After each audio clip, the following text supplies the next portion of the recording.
Welcome everybody.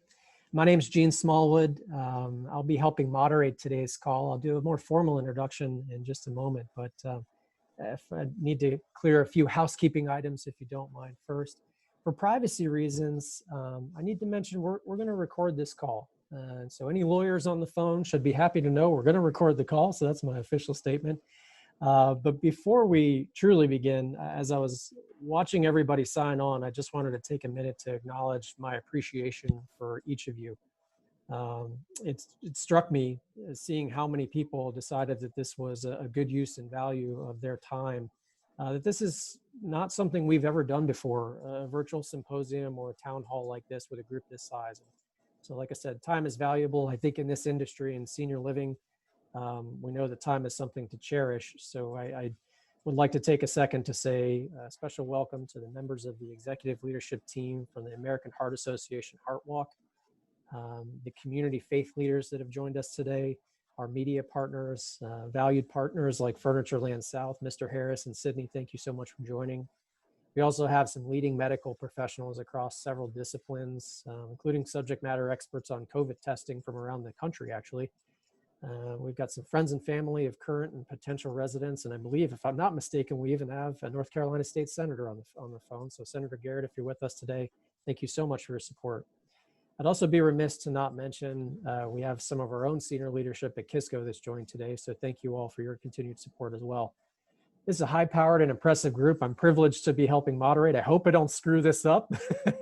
So to that end, I could certainly use a few bits of your help on these housekeeping items. We've scheduled 2 hours. Admittedly, I overestimated that a little bit just to make sure we had enough time to field as many questions as possible. But to give you an idea of what to expect today, the first portion of this call is going to be an introduction and education on the why and how we utilize pooled testing. Then we'll get into what pooled testing actually is with one of our dignified guest speakers. And then we'll transition onto the impact this tool has had on the lives of our residents and staff at both Abbotswood, at Irving Park, and Heritage Greens, two of our fantastic communities in Greensboro you're likely already aware of. I certainly hope, and the intent is for you to benefit from this discussion. We would like to have a transitional period to a Q&A at the end of the call. So I would prefer if we could receive your questions via message using the chat function. I suppose I should take a second to introduce myself, considering all that I just said. You're like, who the heck is this guy? So sending you my hellos all the way from San Diego. Again, my name is Gene Smallwood. I'm privileged to be one of the regional vice presidents of sales for Kisco.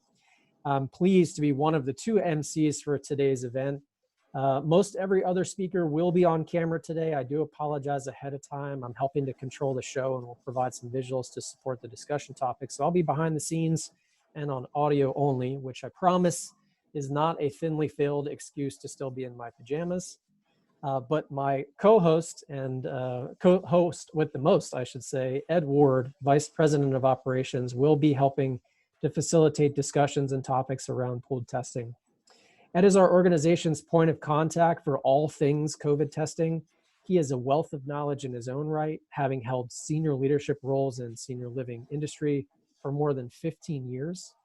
Prior to that, he also held key roles in the tech industry. So Ed, please let me know your impressions of how I managed this today. That would be fantastic. But before we get to Ed, I did want to take the opportunity to frame up a little bit about Kisco.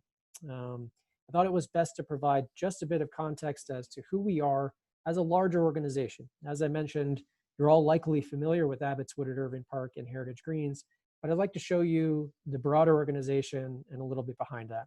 I do promise this will be short. I have to say it, I am in sales, so I appreciate you humoring me on this. Like I said, I'll make it quick.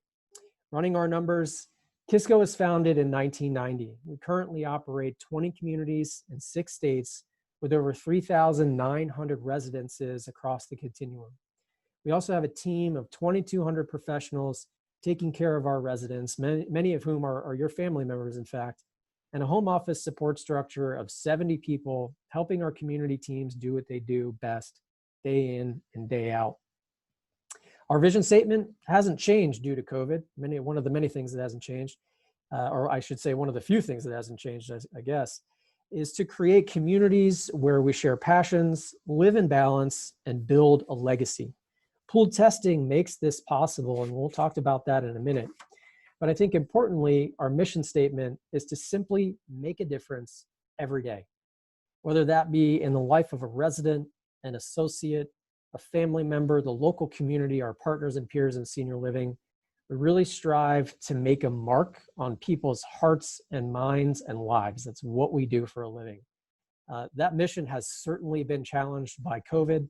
And if you'll humor me again, I have a favorite author of mine, Meg Wheatley. She's a writer and business strategist, has a quote that reads, "The thing we fear most in organizations, be it fluctuations, disturbances, or imbalances, are the primary source of creativity." And so we've risen to that challenge, the COVID disturbance, and we created Kisco Confidence.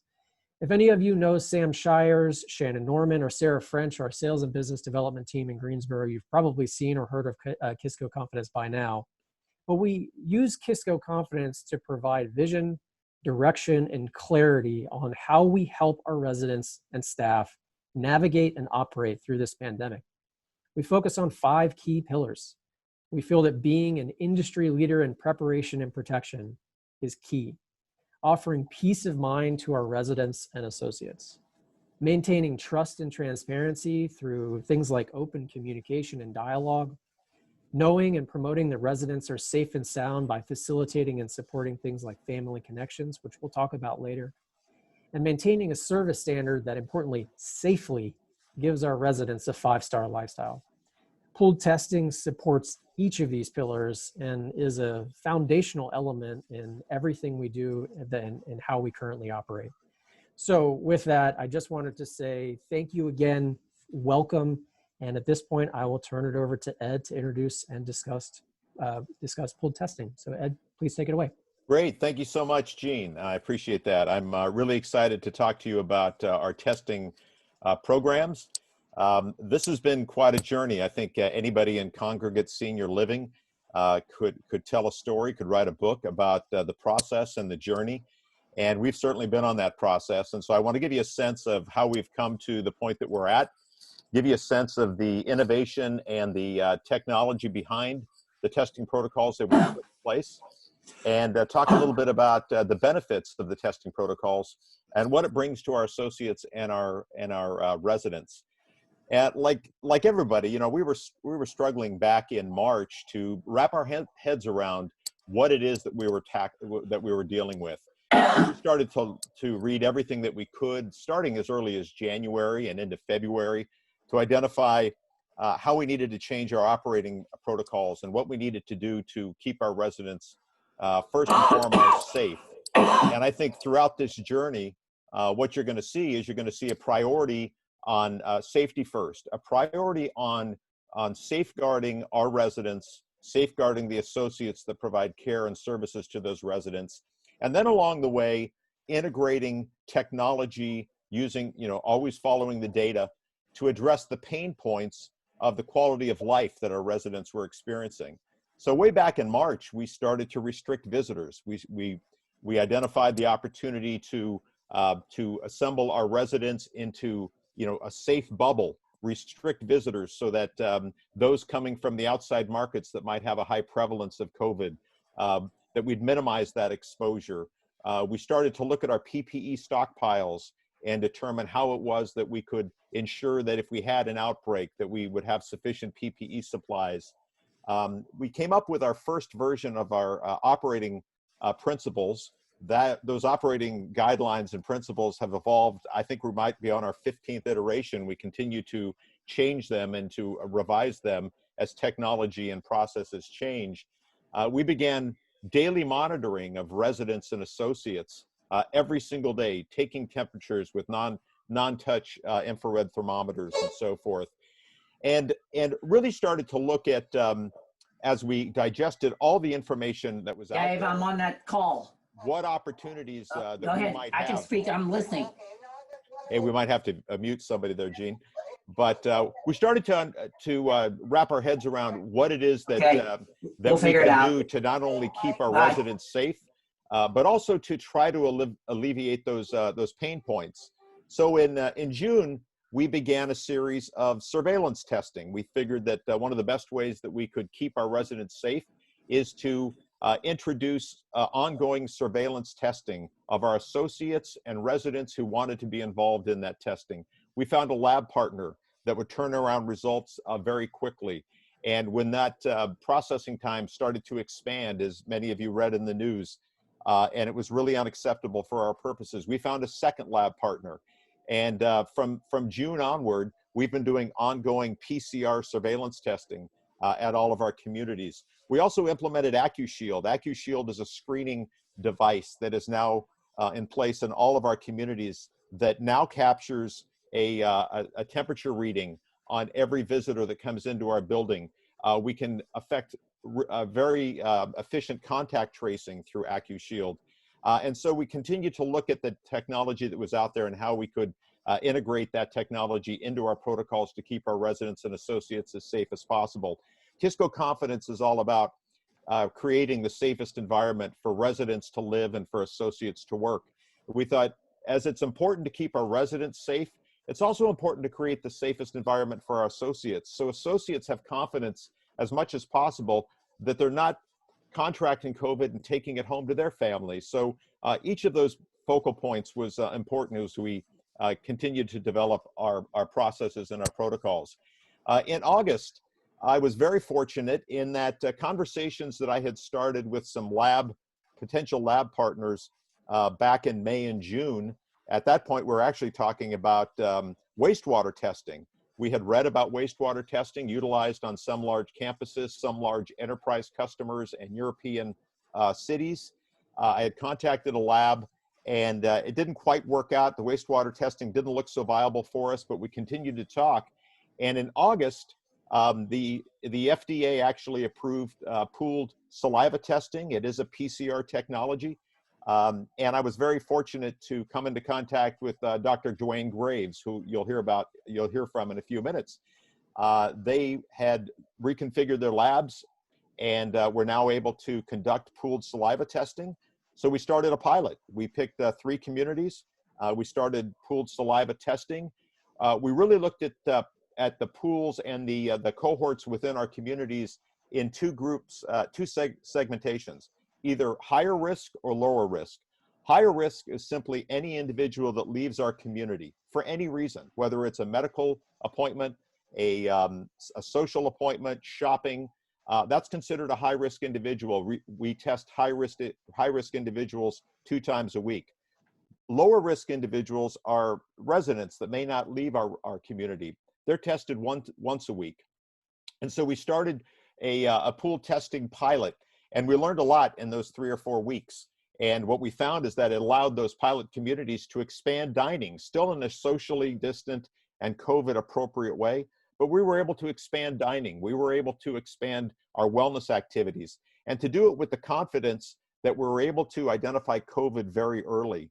And I think what pooled testing has shown us is that through this PCR technology and the processes that Duane and his team have put together, and all of our communities have participated in, is that we've been able to identify the prevalence, the presence of COVID very early on.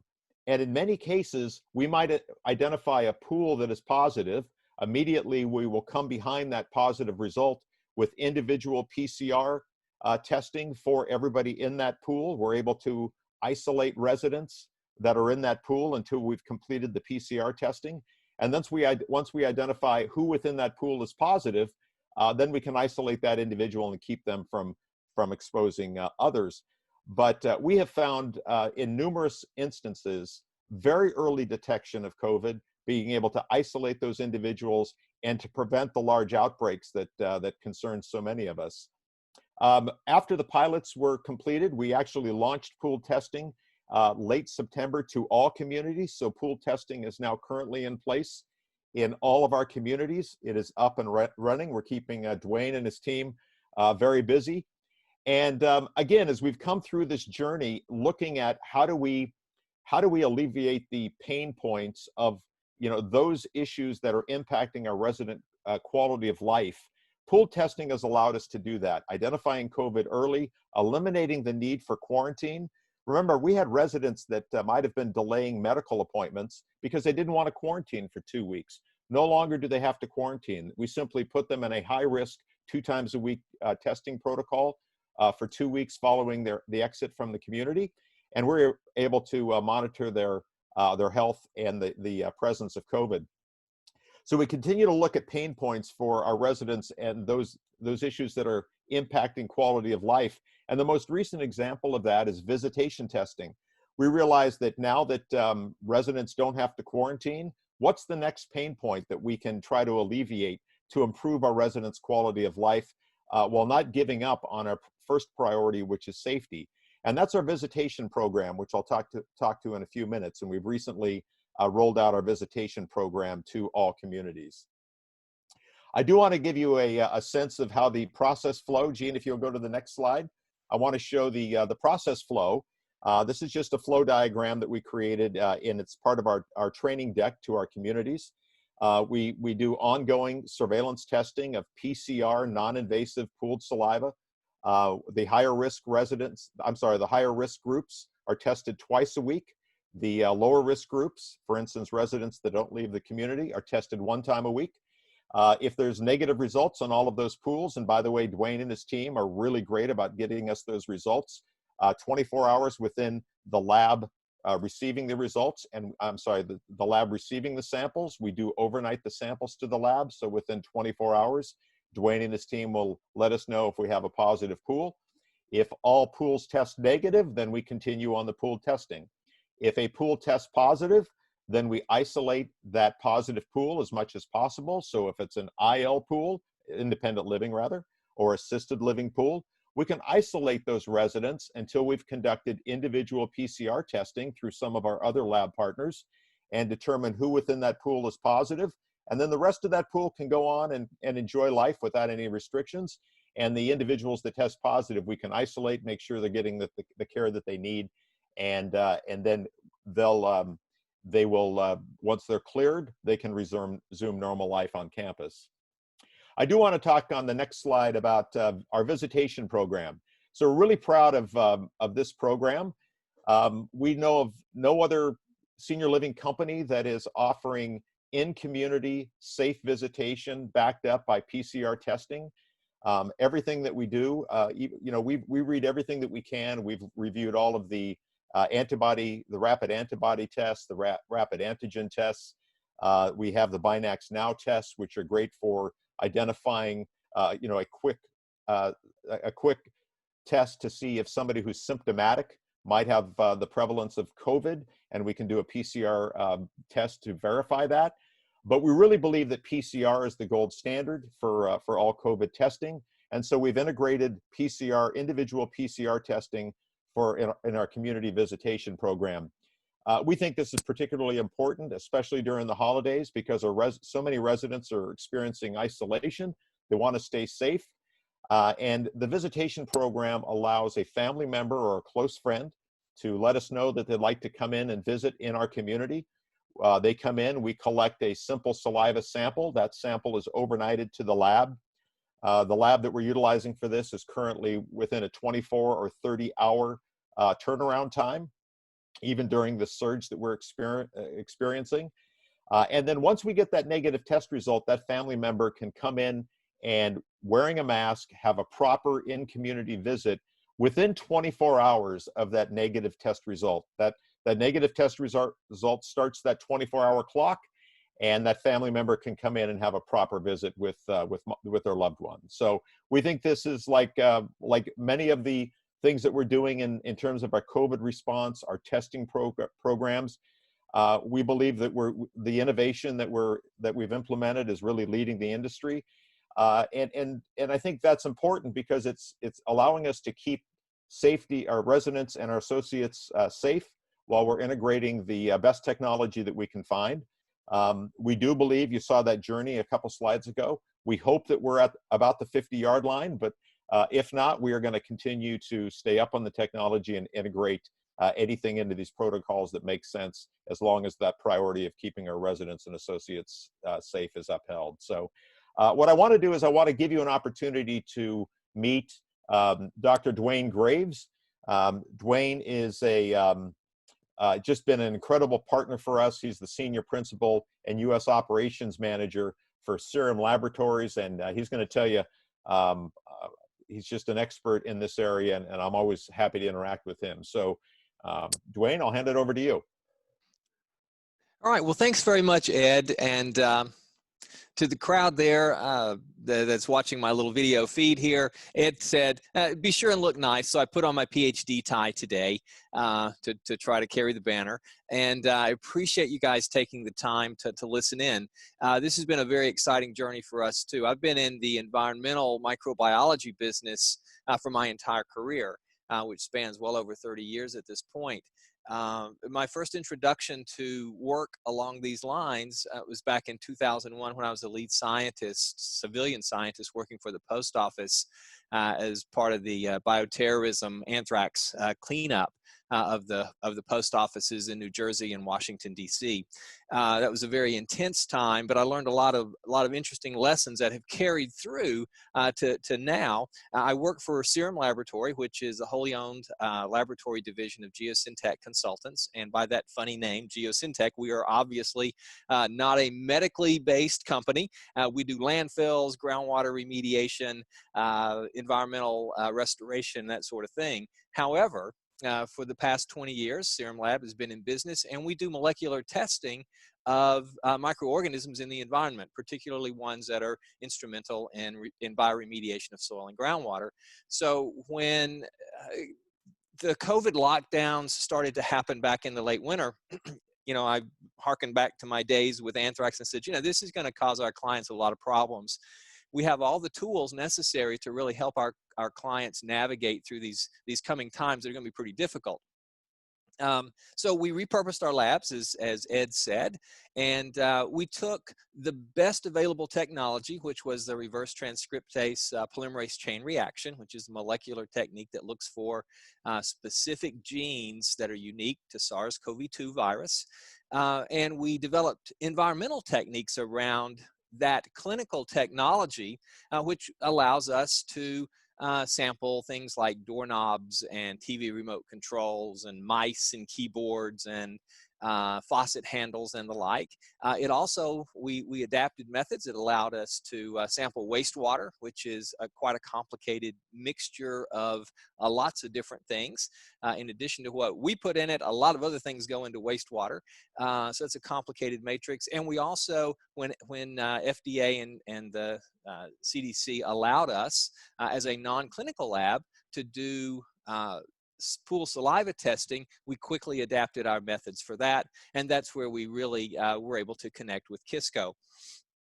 So with that, we've been doing this since early on. Our first samples came in the door in April, so we have developed a pretty extensive history relative to the length of the pandemic in the U.S. And we've been very pleased to be able to provide this service to a number of different clients. And when we think about how we go about this, it's important to understand the way testing is regulated. And basically, the FDA recognizes three types of testing. It's diagnostic testing, screening testing, and surveillance testing. Diagnostic and screening are individual tests that actually look for the disease in patients. Surveillance testing, on the other hand, kind of flips the scenario there, and it looks for the presence of the virus in an environmental sample or within a community or group of people. And that's the basis of the pool saliva. We're not looking for sick people. We're not looking for any indications of disease. We're looking for the presence of the virus in the pool. And that brings us to how we go about doing that. Whoops, excuse me. I dropped my show and tell piece. There. For those of you who aren't familiar, we use a simple factory clean vial, just a little simple screw cap. We collect about enough saliva from each person. Everybody gets their own clean vial. We collect about enough saliva to cover the bottom of this little tube. When the pools are put together, they come to us. shipped overnight on ice. We take them, and then we take a sub-aliquot out of the small sample that each person provides. We really use about 2 drops, 100 microliters, about 2 drops per person, so that everybody contributes equally to the pool sample. Some people seem to have more spit than others, and we don't want to bias the results. So a common pool is produced. We extract the virus from that. We extract the RNA. We prep it. This particular RNA virus is an RNA virus, which is ribonucleic acid. For those who remember or had science careers, you remember, it goes DNA, our genes, RNA, the messenger part, to proteins. Well, this virus has the middle part, the RNA. So we actually convert it to DNA and amplify those genes and look for those genes based on some interesting chemistry that allows the product to fluoresce under black light, basically. So we look for the genes, and we look for 3 different genes so that we're confident that we're making an accurate assessment, an accurate call of a positive pool. We don't want to miss a positive, but we don't want to subject people to undue testing, if it's really a negative pool. So we look for 3 unique genes. And then, as Ed said, we report back the results as quickly as we can. And I'm really pleased with my lab staff. They totally get the importance of this kind of testing for getting ahead of the problem. To date, I think our record advance notice of the disease manifestation was 6 days ahead of symptoms showing up. So that's 5 to 6 days of interruption of transmission before you would even notice someone being ill. And we're very pleased about that, to be able to provide that kind of service. And with that, that probably kind of wraps up my part of this. Again, we have a number of clients, and I can tell you that Kisco is absolutely at the top of the pile in terms of being on top of technology, how to apply the technology, how to really use the data to make important management decisions that improves the quality of life of the residents. And for that, I'm personally very excited to be involved in this project. And in helping Kisco, function as close to normal as they possibly can. So Ed, I'll give the floor back to you. And again, thanks for inviting me to this this town hall. I very much appreciate that opportunity to speak to your group. Wayne, I'm gonna speak for Gene, Ed. I think it's on yours, man. Yep, I got it. I'm gonna speak for Ed and actually everybody at Kisco, and I'm sure I speak for all of our residents and associates on the phone. Duane, thanks. Your part in this can't be understated, and your honest approach to helping us make a difference every day. It means the world. So thank you again. I'd like to now introduce Allison Pate. She is the executive director. I'm going to share my screen real quick again. She is the executive director at Abbotswood at Irving Park. Allison has been with the Irving Park team now for over 20 years. That's a few days in making a difference. So Allison, kudos to you. And she is an expert in the impact that COVID has had on a senior living community. I think that's an understatement. Allison holds a master's in kinesiology from the UNC Greensboro and is a certified North Carolina assisted living administrator. She's responsible for the day-to-day operations at Abbotswood and has the privilege of knowing each of the residents and family members, one of which has joined her for a conversation today, and I'll let her introduce that. So Allison, take it away. Hey, thanks a lot, Gene, and certainly good afternoon, and thank you to everybody who has joined us for the call today.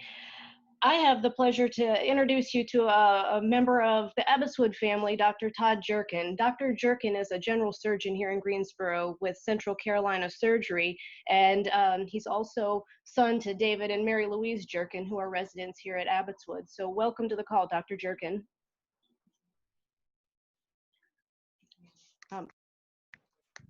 There we go. Okay. Oh, hey. Hi there. How are you? Good. Thank you. Thanks for having me. Sure. Well, Dr. Gerkin, we've got just a couple of questions for you today. And I think I would like to start out just getting a little bit of perspective on the family member impact or in terms of how pooled saliva testing has impacted your family. Let me get it out here. Can you tell us a little bit about what your initial thoughts were when you got those memos announcing pooled saliva testing at Abbotswood? Well, first of all, I needed to know what pooled saliva testing was, so I appreciate some of the information you were able to send me so I could review it. Really, I thought testing was kind of a natural outgrowth of all the things you all have been doing. I mean, from the time back in March when you restricted access to the facilities, screening everybody that came in, doing temperature screenings, even the little gatehouse now that we have at the entrance to the property, delivering meals to the individual apartments and individual rooms once we had to shut down the dining facilities, the increased hygiene in the building and cleaning in the building. I mean, all these measures that you all were doing were great, but it seemed like the next piece would be some kind of testing. So the pooled testing was kind of a natural next step, I think, and it's been interesting to hear these other speakers and learn a little more about it. Mm-hmm. Well, Jean talked a little bit at the beginning of the presentation about security and safety, and that's certainly been our focus since the beginning of having to react to this pandemic. Can you talk to us a little bit about how it makes you feel in terms of security and safety, knowing that your parents as residents are tested at least once a week and the associates are tested twice a week? Yeah, I mean, the goal of all this is to have my parents and the other residents there at Abbotswood in what is as safe of an environment, or I like to think they're in the safest place I could possibly have them, during this time. And I think adding that surveillance testing where you can test all of the residents of the facility, where you can test the staff that's coming and going and working at the facility.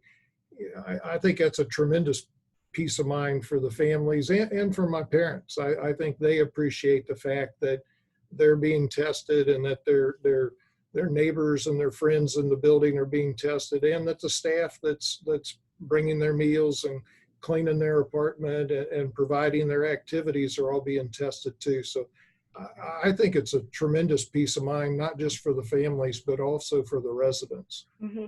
Sure. I think one of our goals has been to create a greater sense of access and connectivity, and something that certainly has been lacking between families. And we think that testing has allowed us to offer more access and connectivity. Have you found that to be the case for your family? It's I think it's coming. I've done some of the visits where we visit outside on the patios and the porches. Those have been great. My parents have really enjoyed that. We're hoping to do some next week with Thanksgiving. My girls will be in town. They want to go see their grandparents. For me, I've kind of stayed away as much as possible because I'm probably in the highest risk category. Some people go places and there may be COVID there. I go a place every day where there's 100% chance that there's COVID there. So I'm probably one of the last people you want to go into your building. But I'm hoping with this new testing program where family members can test, mm-hmm. and then there's going to be a window to come in and visit and maybe even go to the apartment, or at least to visit in a designated area, that we'll be able to take advantage of that. Well, we love to see you, but we certainly appreciate you thinking of us and the risk that you present. So thank you for that. Being a medical professional, have you shared this information and the pool testing that's going on here and really our testing protocols with any of your colleagues? We have. I've talked to a few of my partners, and of course my senior partner's on the call here. Dr. Young will probably speak to that in a little bit, but and we've talked about it at the hospital. Our environment's so different. In surgery, we test every single surgical patient before they go for surgery. At the hospitals, from the emergency room, every single patient has to be tested before they're admitted to the hospital. So as they were speaking about earlier, it's a little different dynamic where we need to know for each individual patient. But I think it's really intriguing, this whole pooled saliva surveillance thing, where instead of doing 400 tests and waiting on 400 different results, if you're doing a panel of 50 people, I mean, you only have to do 8 tests to clear all 400 people. So it's a lot shorter time period, a lot smaller cost to get that information. So I think it's a great program, and I think it's very innovative. My colleagues that have heard about it, you can just see the wheels turning, saying, well, how can we use this at the hospital? How can we use this in our offices, at our practices? I'm not sure it applies to our setting, but I think it's a great tool. Very good.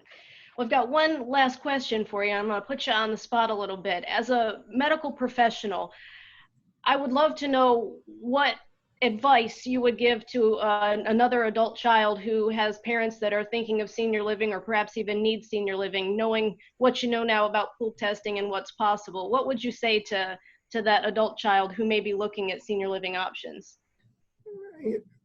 Well, I'm going to tell them to go to Abbotswood, of course. But we love that answer, by the way. Well,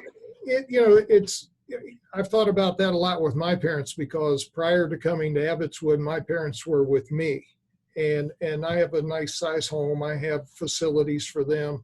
But every day I'm in and out of that environment. Every few weeks, my children are in and out of that environment.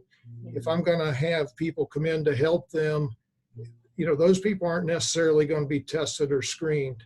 So again, I think my parents are and they moved into Abbotswood just several weeks right before this whole pandemic broke and before everything got shut down, which was great, because I was glad when this all broke that they were there, because I really do think it's the safest environment I could have them in during this period of time.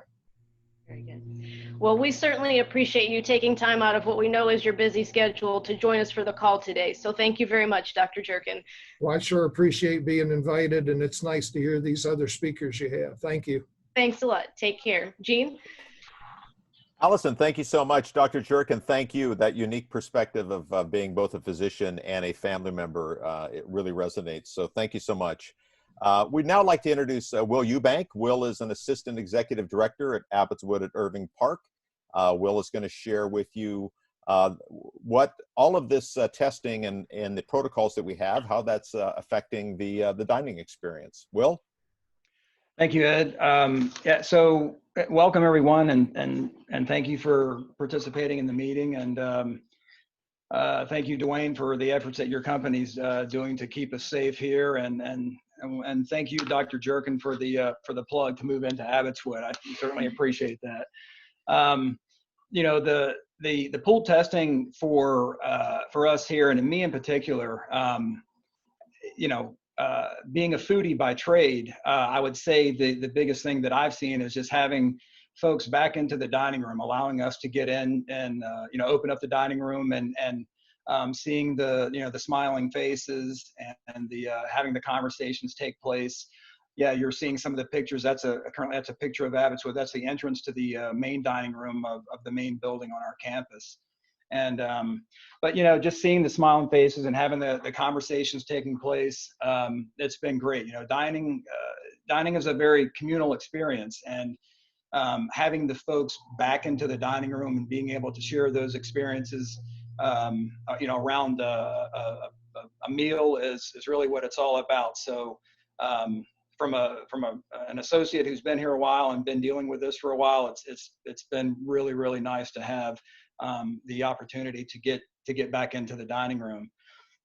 As Ed, one of the things that it's kind of been a common thread throughout the meeting so far is that I've heard is trust and confidence, and that's really what I think has allowed us to do this, and it's given the residents the opportunity to come down, and those are the conversations, those are the words that I hear from family members and residents. When we first started this, actually Dr. Young, who's on the call, he had mentioned a little bit about just how the protocols that we have in place with our safety and things like that we're doing, and in terms of how we're setting up the dining room, the things that we're doing to keep it clean. how appreciative he was of that. So, and I've had conversations with family members as well that have echoed those, those sentiments of trust and confidence. But one of the other unique things is how this has impacted the residents who moved in during the pandemic. I know Dr. Gerkin in particular, his folks moved in shortly before it happened. So they maybe had a brief experience to get into the dining room, but we've had other folks that have moved in during the pandemic, and they haven't had the opportunity to come to the dining room up until the last 3 weeks or so. We opened up about 3 weeks ago on our campus, and it was a little different at first. I think there was some fear and trepidation in the beginning, but as we have communicated, on a weekly basis, seemingly almost daily, with what we're doing here and the efforts that we're taking to keep folks safe and provide the level of of hospitality and service that they deserve, the dining room has gotten busier and busier, and so we've had to alter what we do in terms of how we are training our associates and how we're communicating to the residents of all the things that we're doing. In the industry of food, serving a table is kind of a unique thing. It's or a universal thing.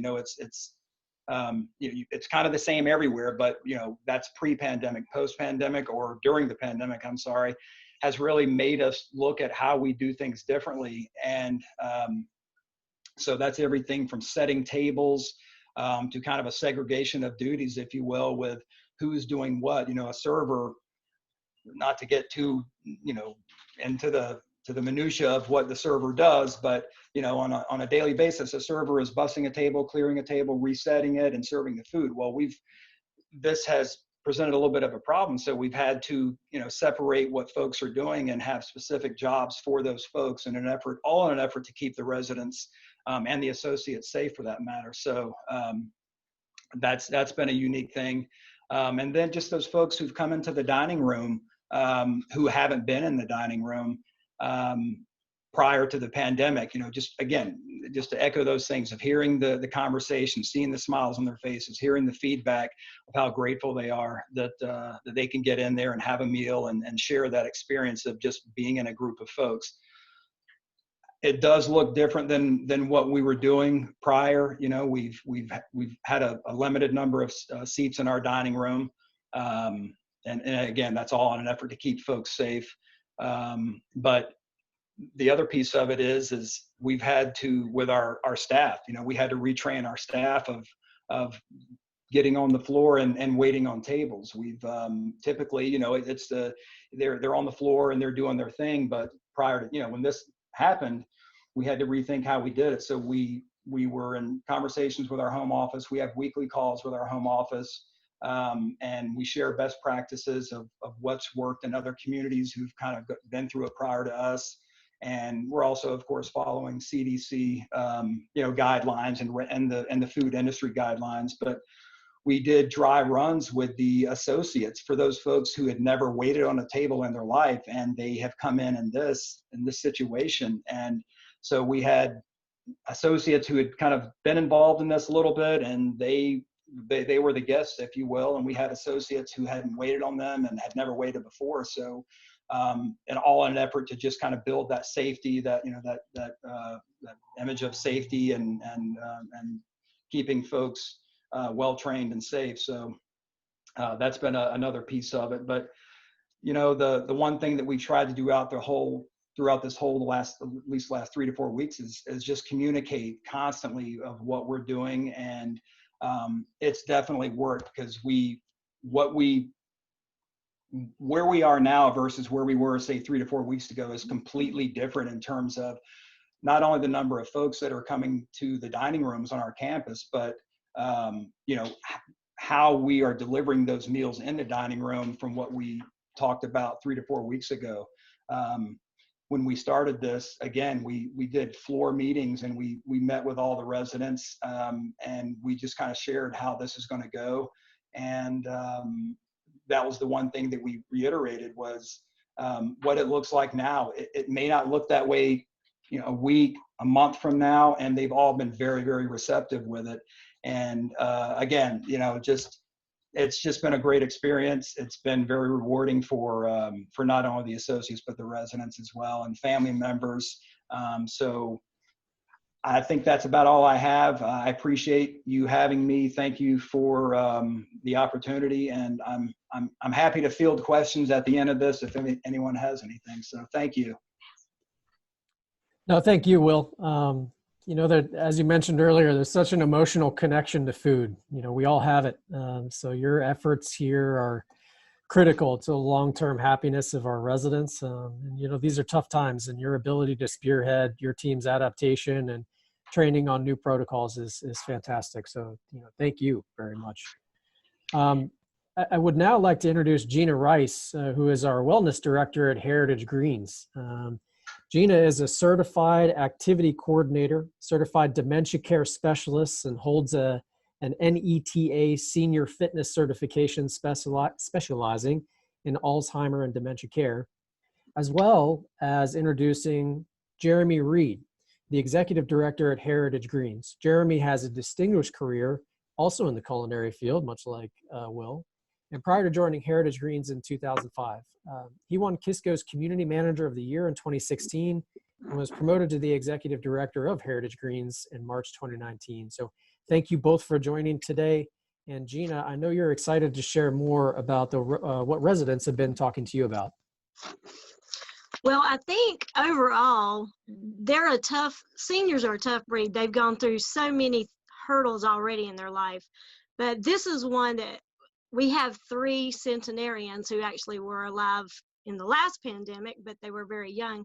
But other than that, no one has ever gone through this before. So it affects our lives. So can you imagine how it affects their lives? And it has been, I think the isolation from the family has been the biggest hurdle.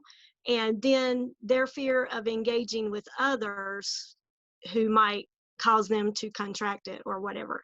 But with the pool testing, we've seen a relief basically on their face. You can tell.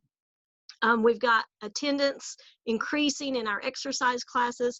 You know, we were very fortunate having our wellness centers that while the world couldn't exercise, our residents safely could follow our guidelines and still come and exercise. But with the pool testing, it offers a more secure environment to be closer but still distance and feel a little confidence that they can come safely and exercise with a group of people as opposed to one-on-one. And then the excitement of being able to visit with their family and friends, I feel like has been the biggest weight off their shoulders. And feel like that they're safe. They want to guard their lives and make sure they're safe and you know, not get sick during this time. And I feel like the pool testing has just brought the sense of security with them being around their friends here, but yet their family and friends. I know you have one of our family residents who actually got to go visit last weekend with her family, first time she's seen them since March. And she said she cried with joy. You know, it was just a relief to feel like there's some normalcy coming back to the world.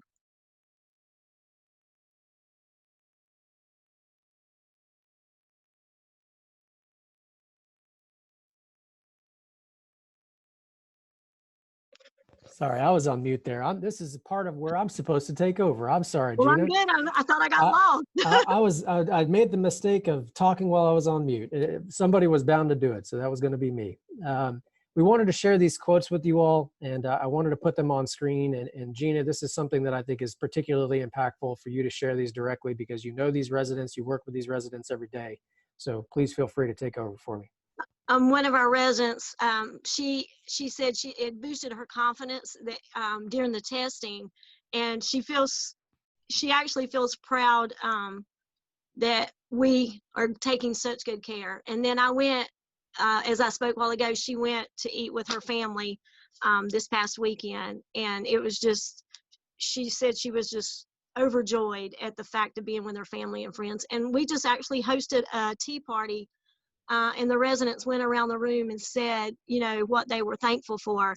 And one of our residents said they were thankful for Jeremy and Kisco, how they have tried to do every effort to keep them in the loop and know everything and then to try to keep them safe but add normalcy to their life.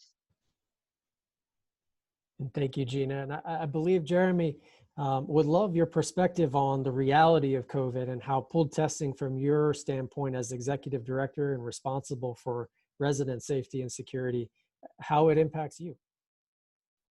So one of the big things, especially here in Guilford County, I mean, as cases continue to climb in North Carolina, and I think from what I saw earlier, Guilford County hit their highest single day total yesterday that we've had throughout the pandemic. Just adding that sense of safety and, you know, just the early warning. I mean, it's inevitable. COVID's out there. It's going to affect, you know, with our residents, the families, associates, it's going to all affect us all in some way, form, or another. And, you know, even now with our communities both experiencing a positive pool, one of the great things about it, though, is that here at Heritage Greens, we had an associate pool test positive recently, and the associate that tested positive was totally asymptomatic. She has now since tested negative, but it allowed us to catch that early, whereas this person would have never set off any red flags. Their temperature was normal, never any symptoms, no cough, nothing. And so it allowed us to be, you know, that early warning and be prepared and help mitigate that risk that COVID presents, especially among our senior population. So it's been really great. That's awesome. I think that defines it, right? I mean, the ability for us to recognize the early warning signs and to act quickly is what makes this so special. And I couldn't agree with you more.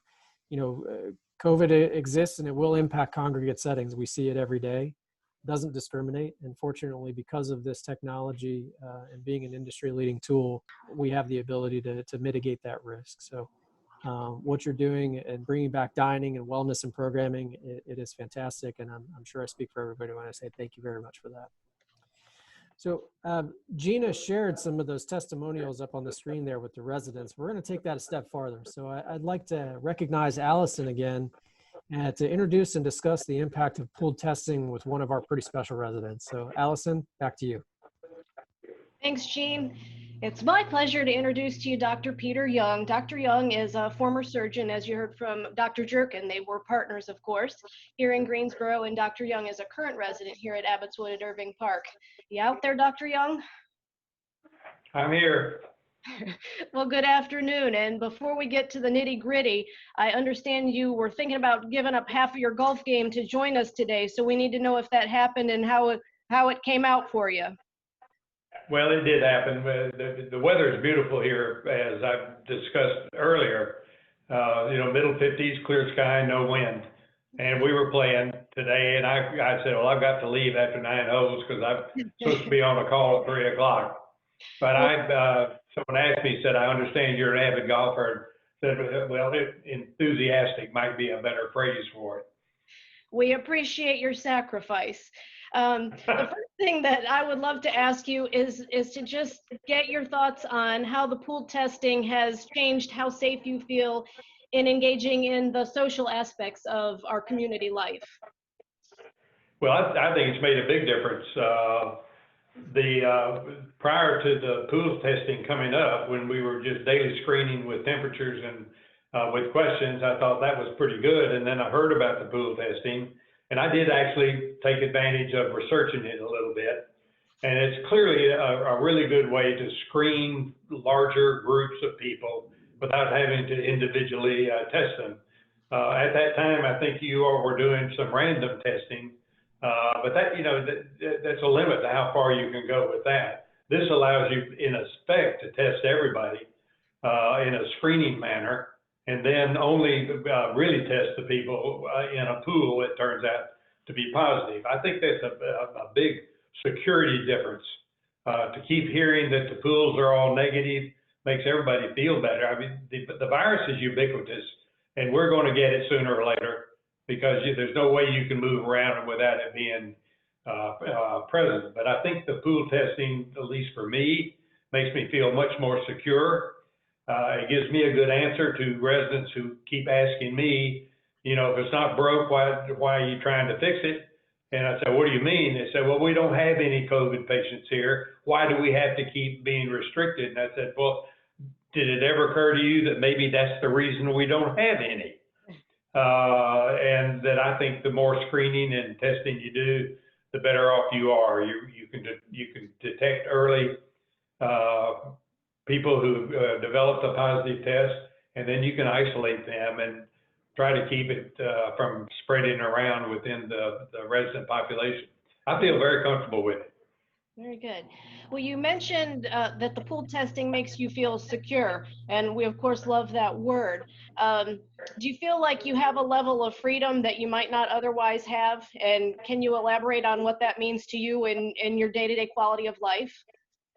Well, my day-to-day quality of life, as you know, is I'm fully independent, and I do leave to go to the grocery store, to go play. I don't run around like I did before all of this, but I'm still moving about.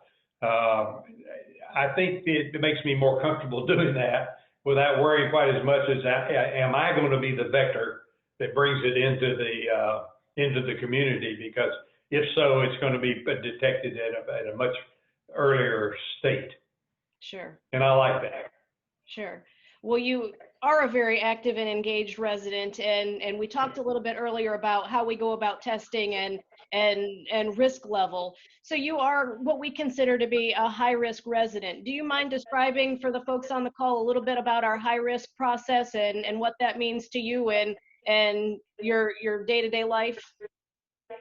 Well, I noticed that you on the original list that came out, and I was listed on the high risk, and it just said ongoing. It didn't have any time frame on it. And I said, well, I had told you I was going to be, you might as well just put me down forever for the time being. But every Monday and every Thursday, you go up to the little room, which the other residents who do it once a week get to do it in their own room. The high risk people go to a different room within the building, which is simple to do. And you spit in the tube and put the tube in the refrigerator in the bag, and then it's off.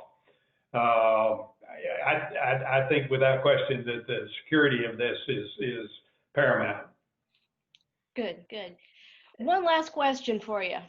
What advice would you give to a friend who is interested in the benefits of a senior living community, but may feel a little bit unsure about making this kind of a move during COVID? What would you say to them? Well, I think that I feel very secure about it. I'm happy. I'm perfectly content here. I moved. I was living in one of the independent living cottages with my wife, and then I lost my wife this summer, and then I moved into the main building. And of course, there are a lot more restrictions here than there were down there in the cottage where I was separate from the main building. But I see no real risk to moving to a place like this. I think you're doing everything that can be done. I think the pool testing is a big advance. And I think in terms of worrying, we have not had positive cases in the residents here. And that if you're interested in a senior living thing, that this one is trying to take care of you as best it can be done. Yep. Very good. Well, Dr. Young, we thank you for your time and your golf sacrifice, and we just really appreciate your involvement in our community and how enthusiastically you've embraced this testing and the whole process and helped us to get that information out to the folks here that needed a little support. So thank you. Well, thank you. I think my playing partners are probably glad to see me leave. Thank you, Dr. Young, and thank you, Allison. Really appreciate your perspective and your observations. Thank you, sir. I'd now like to introduce Bob Fornes. We've talked a little bit about the impact on families. We've talked about the impact on residents, and we now would like to introduce Bob Fornes. He is a gentleman who is a customer service representative at Abbotswood of Irving Park, and we're happy to have him provide his perspective. So, Bob, it's all yours. Thank you. Thank you. I actually work at Heritage Greens. I've been here a little over 3 years, even though Abbotswood Irving Park is wonderful. I've been over there too to tour. It's great. Just want to give a little experience that I've had as an associate here during all of this. Since we started the pool testing, my daily life has not changed. I have not expanded the bubble. My circle of friends is still small, but I feel a lot less stressed that we start this. Here at Heritage Greens, we have always provided a safe environment, but every layer we add to that kind of decreases my stress level. I don't walk around like this anymore, you know, don't come near me kind of thing. And it's a wonderful thing to feel. And people that work in congregate living, it's a passion. And no matter what you do, you're going to take it home with you. And because we're doing this and things are opening up and the residents' mental states are getting better, it's improving. When I get home, I'm not worried because George and Nancy are isolated in their apartment. Get home and I'm happy because George and Nancy were out back dancing to the live music we had on the lawn, and it's a beautiful thing to witness. And I really appreciate that. Another thing, personally, as an associate, I really value that Kisco is taking the time to do this for all associates and all residents. It makes me feel very appreciated for what I do. We have, 20 properties, I believe they said, and this is not a cheap process. We do it twice a week. And the fact that they really take care of us means a whole lot. And it really does. It does. And sorry, I'm saying a lot. I've seen the residents because I'm a CSR. I'm at the front desk every day. So pretty much I see everyone that comes into the building. And one thing, you know, Gina talked about how the mental health is getting better. One thing I'm noticing too is that our residents are finally able to contribute to this process of continuing improvement. You know, when we were in the beginning stages of the pandemic and everybody was in their rooms on lockdown, the pandemic was outside and they were inside and there was really nothing they could do. By coming out and doing the pool testing, they are helping us to continue with the activities and opening up the dining room, and they're a part of this process, and it gives them a great sense of contributing to it, and it's a wonderful thing to see. I'm kind of known as the spit guy now. I take the tests and I count them and I put them in the cooler, or I'll technically the pool testing logistics coordinator, but the residents call me the spit guy. And they'll come by the test and ask, you know, is today the day I need to spit for you? You know, and it's fun because they're having a fun time with it, you know. And if they're like me, you know, my mouth is never dry until I have to open up that vial and spit into it, and then it's impossible. And I will say the first time I did this, and this was funny to me, I had one resident think I was giving her a Jell-O shot, and she just turned that thing back like you wouldn't believe. And we explained it to her, no, you go in, not out. And it was great. But it's just wonderful to see them come back to life. I told a friend of mine it was like kind of being in the fairy tale Sleeping Beauty. When the spell is broken and the town reawakens to a new normal, that's what I'm witnessing every day, and I love it. And the families are loving it. They're relieved because they're getting their relatives back, and it's a beautiful thing to watch because we're all coming together as associates and as one community, and the more we know, the further we can go as a community, and that's how it's impacted me. That is really great. Bob, thank you so much. Thank you. Next time I visit Heritage Greens, I'll bring you a Jell-O shot and a Spit Guy t-shirt. So please do. I look forward to it.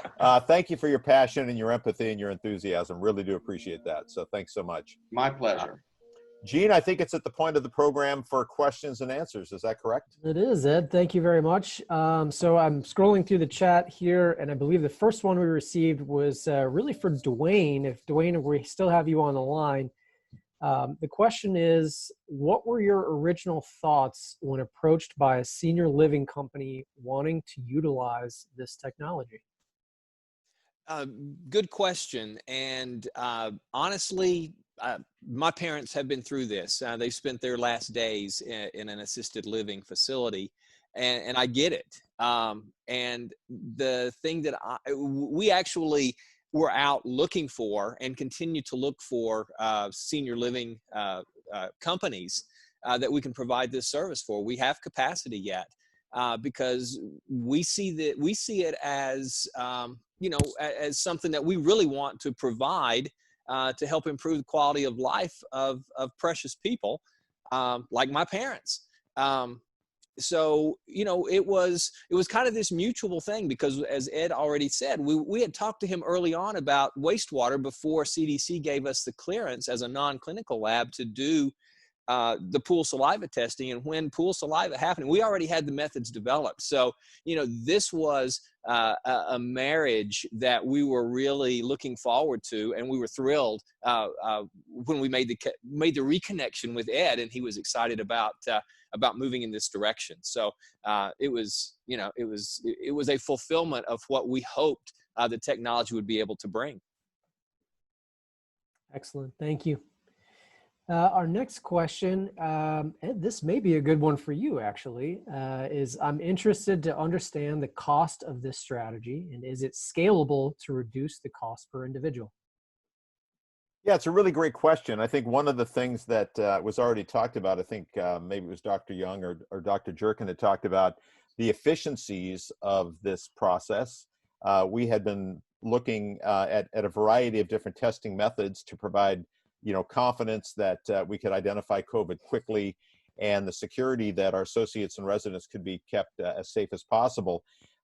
Many of the testing methods that are available out there, especially some of those with rapid results, just don't have the reliability that we needed. And what pool testing did was allow us to, in a very cost-effective way, test a large group of individuals, and then it's backed up with a smaller segment of individual PCR testing whenever a pool tests positive. So while this is not a cheap endeavor, we are spending a lot of money, over $100,000 a month to do this as a company. We do believe that the investment and the opportunity to, as I talked about earlier, address those pain points, those aspects that impact the quality of life for our residents while still without compromising their safety and the safety of our associates, we feel like it's a great investment. So right now, I think it's probably, while it is a high expense, we believe that it's one of the more efficient in terms of the quality of test, and if you break it down to a cost per test, we think it's got a lot of great benefits. Great, thank you, Ed. Next question is for Dr. Young. First of all, what is your handicap?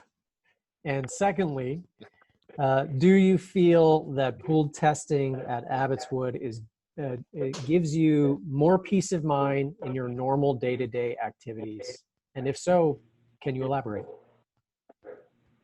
Yeah, well, number one, my handicap is 10. Yes, I think the pool testing really increases the element of security and your freedom to move about, because you know that everybody is being in effect screened. It's not just a few people. And what was the rest of the question? I'm sorry, I got lost with the handicap thing. It's okay. I was just marveling in your low 80s handicap. If I was shooting low 80s, I'd be pretty happy and get lost myself. The normal day-to-day activities and sort of, we obviously know that golf is something that's near and dear to your heart, but maybe a few other examples of what you could do now that you might not normally otherwise be able to do. Well, I think it just makes me feel freer to run to the grocery store, run to the drugstore, or to go maybe visit. I've got some close friends that I have seen, for many, many years that are part of the golfing group also, and they've invited me over for dinner 2 or 3 times, since I obviously don't cook. And I think I feel more comfortable doing that in terms of my risk to them and their risk to me.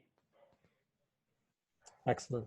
All right, thank you very much. And I will remember if travel allows and with a negative COVID test, I'll have to challenge you to a few skins out there on the course. So again, thank you. Well, you may have to go up on the front tees with me though.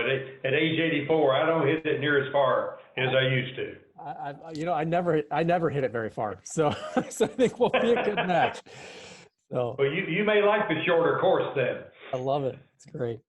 Well, I don't see any other chat or messages for questions for the panel. So I guess we do have plenty of time. So I'll just open it up to any questions from any participants or attendees. So the floor is open. Oh, there is another one that just popped up. I'm sorry. Floor is closed. How sensitive are these tests? Maybe that's a question, Duane. I believe that's about, how accurate are they? Correct. I'm just kind of curious what, how effective and how, in comparison? I'm sure since they're diluted, they're not going to be as effective. Yeah, that's a really good question. Let me turn my my camera on here so we can see. It's a good question. When we and there are a number of ways to answer it. When we're talking about the sensitivity of the PCR reaction itself, we can get a positive detection very reliably if we can put as few as 10 virus particles in the reaction. We'll see that. When we do the math backwards, that equates to about 1,000 viruses per milliliter.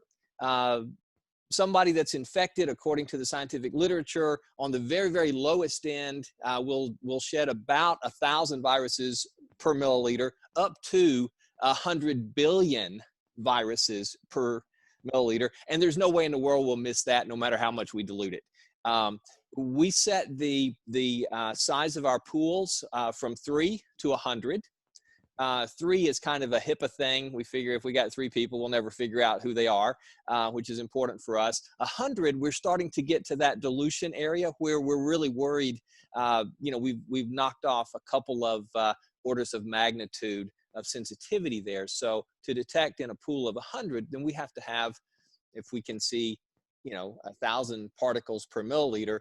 Now we're up to 100,000 particles, and we really don't want to go beyond that. We have, however, had a positive detection in a pool that was a little bit larger at 108 viruses. It was a weak signal, but it seemed legitimate. I haven't followed up to understand what the clinical manifestation was with the individual test, but we did get a positive there. We've had some very clear positives in the 50 to 100 person pool range. So, you know, it looks pretty reliable by the fact that we look for 3 genes. We have good confidence that if we say it's SARS-CoV-2, it really is. We're not getting some weird aberration just by looking for one gene that may do something funny. But we get all 3 signals and have pretty good confidence there. So it's actually it's probably, when you look at the clinical test that typically runs at a 25 to 35% error rate, I actually think we're doing a little better than that. Ed, maybe I could ask you, you know, the formulation and structure of these pools is something that is often discussed with the operating teams. And I know that you lead those efforts in that strategy. You know, maybe you could provide some context to that about how we come up with the pool sizes and the strategy behind it. Yeah, I think that's a great question. So there is a bit of a gamesmanship and game strategy in terms of the size of the pools, how we assemble cohorts within the communities themselves, and we have quite a few conversations with communities in terms of whether it's better to isolate independent residents into one pool versus assisted living residents in another pool. Memory care very often, even though this is a very simple non-invasive test, very often a simple mid-terminate into the nose PCR individual test works better for memory care. So it depends on the cognitive impairment of those memory care residents. But we do have quite a bit of conversations in terms of establishing the pools, making sure that we have them logically organized across the campus. And we're always thinking to that next step.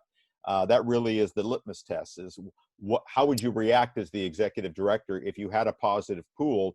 Do you have your pools assembled in a logical way where you could then isolate and impact the smallest number of individuals as you individually PCR test them to determine who within that pool is positive? So a lot of conversations that take place.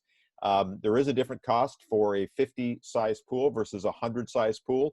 But at this point, we're really trying to find the most effective balance between expense and strategically making sense of logical separations of those pools on the entire campus. So lots of conversation goes into that.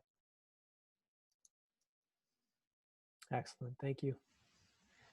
Well, we're at that point again where we don't have any other questions in the chat, so I'll open the floor for a second or two here to see if there's anything else that anybody would like to ask our panel.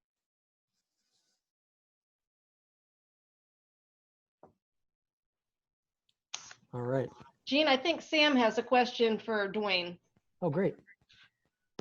Yeah, so I was just curious, you know, Allison's husband is a teacher. I used to be an educator. And one of the conversations we've been having is this is pool testing an option for other businesses and organizations outside of senior living to open up safely, whether that's a school or, you know, a large corporate building? I'm just curious if this can be replicated in that capacity. Absolutely.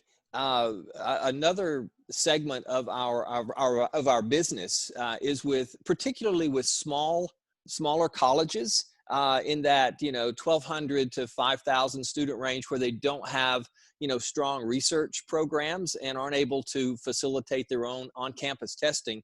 We're helping a number of those with managing the COVID load on campus using pool saliva testing. We're also working with a number of prep schools who are boarding schools, which have an interesting dynamic, very much like a facilitated living business and center, because they have boarding students that basically stay on campus, but then they have day students that live out in the community. So they have two different risk scenarios there, and pool saliva has been very helpful in identifying issues there and helping them manage that. As a quick example, we had a positive at a Christian college a couple of weeks ago, and it turns out that 3 of the students went to an off-campus Bible study. They came back, their pool tested positive, and by contact tracing, they were able to lead back to the Bible study, but then go out into the community with students who weren't part of the campus, but who were also by contact tracing potentially exposed. So it had this distributive effect as well. We're also working with manufacturers. We have one company that makes high-end children's furniture, and they've divided their workforce up into relatively small groups. We had a positive detection there the other day, and we're able to pull that group aside. They went for clinical testing. They found a person who was asymptomatic but got sick 3 or 4 days later. They pulled them out, and they've had no other detection. So, it seems like that was a very meaningful interruption of transmission that let them continue to function. And their staff, their workers are thrilled, and they said, yeah, we want to be involved in this. So they're standing in line ready to do it because they see that as providing them job security. So we have another couple of businesses that function that way as well. Yeah, it's certainly broader than just senior living, but any kind of campus or association where people function kind of together on a regular basis works out really well for. It's a great question. Great question. Great answer. All right. Same time. Any other questions from our participants? So Duane, real quick, so this would be really, basically it's good for screening more so than anything, correct? We do not do diagnostics. We're not a clinical lab. So yeah, we're looking for the virus, and we can tell you in a pool of people, is the virus present or not? At that point, that triggers the next level of diagnostics with just that pool. And you go off and you do the clinical testing, the nasopharyngeal or the shallow nasal testing, or there's some saliva test or antigen test or whatever you choose. But you go to a true diagnostic testing at that point. But for all the negatives, you're done. Go about your business. Go play golf. And the positives would be the ones where, you can't necessarily say which one is positive. You have to retest everyone. In the pool. That's right. In the pool. Okay. In the pool. And that's where I had talked about, we have multiple lab partners, so that it was really important for us to have that second level individual PCR testing available to us, all the supplies, all communities trained and up to speed. And that was actually in place because we were using individual PCR testing for surveillance before we started with pooled saliva. So that's really important. And we've gotten pretty quick in terms of getting that individual PCR segment done, typically within 12 hours of getting a positive pool test result. So, yep, both segments are important. Excellent. Thank you both. Other questions?